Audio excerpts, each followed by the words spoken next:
Hi everybody, this is Pramita here. This is again the series that we are working on, what's on my work table.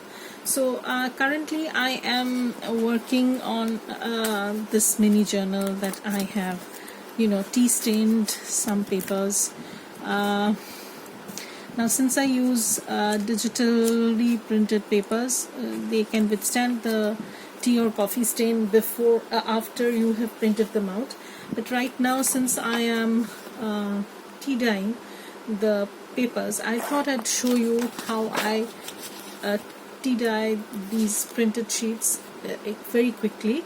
So I would show you how that is done. But before that, let me show you what I've been doing. So these are the vintage garden, but kit from Junk with Steph. I'll post a link to this kit as well as her shop below. This is my design team project, and this is how I do my tea dyeing. So once I printed them out, this is only possible if you have a laser printer or if you have printed them digitally.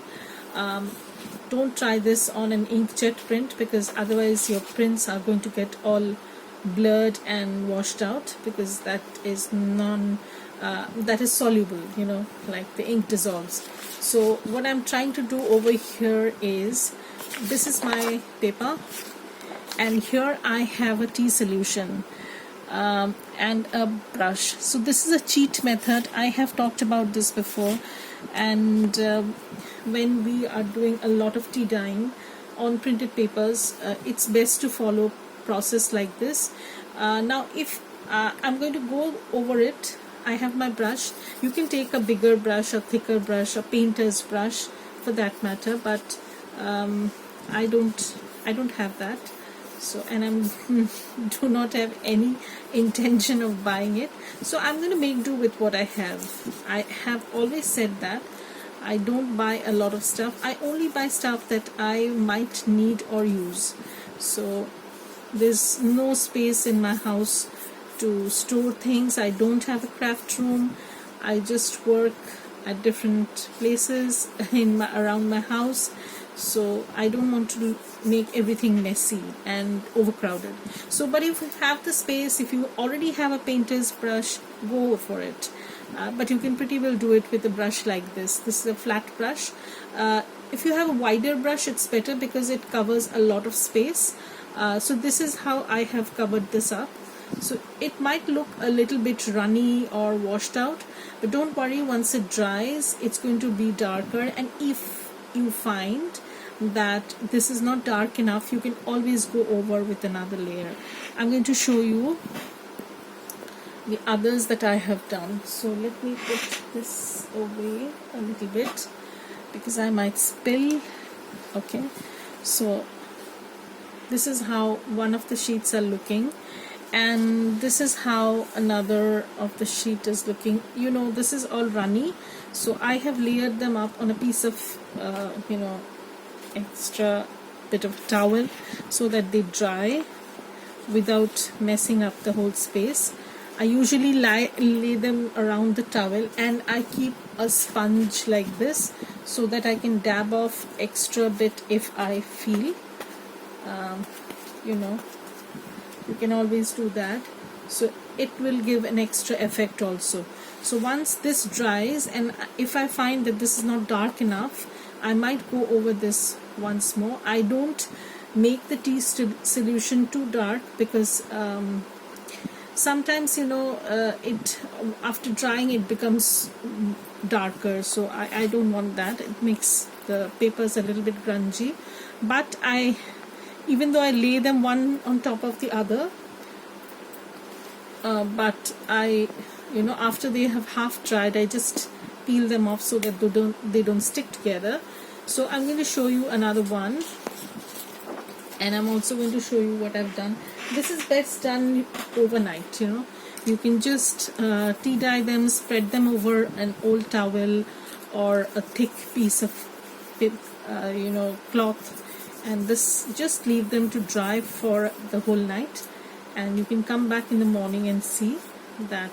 But in that case, don't place them one over the other. They might become glued together or whatever. And don't even try to bake them, because then this is not going to work. The papers are going to get burnt in this case, because laser printing and baking doesn't go well together.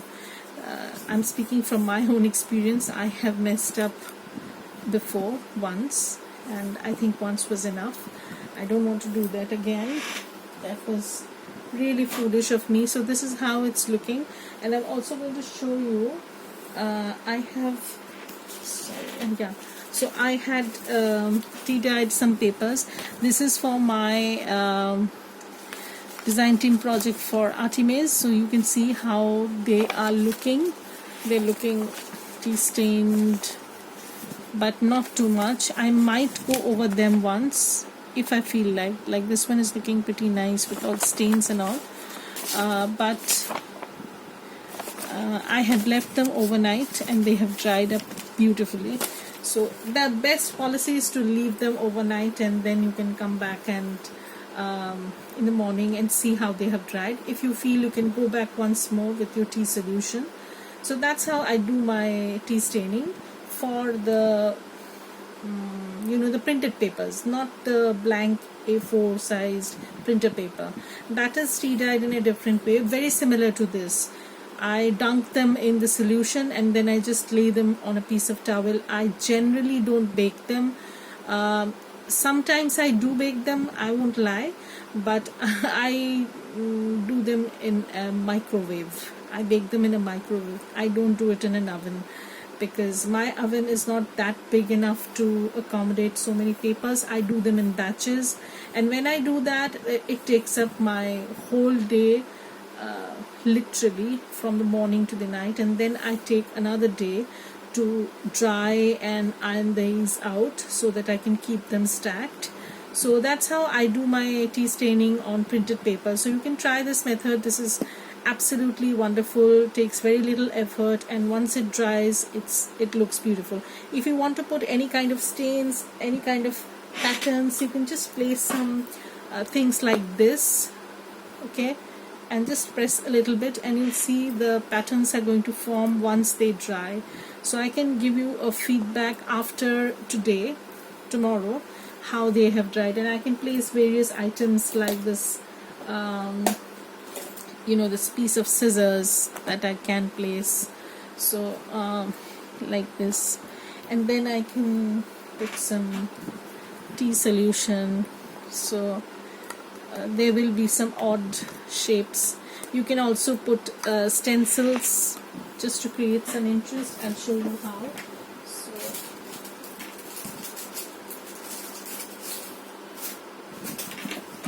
So if you have a stencil like this is one that I just had close by. You can just place this and just dab this a little bit, but don't take off the stencil before everything has dried, otherwise it's not going to work.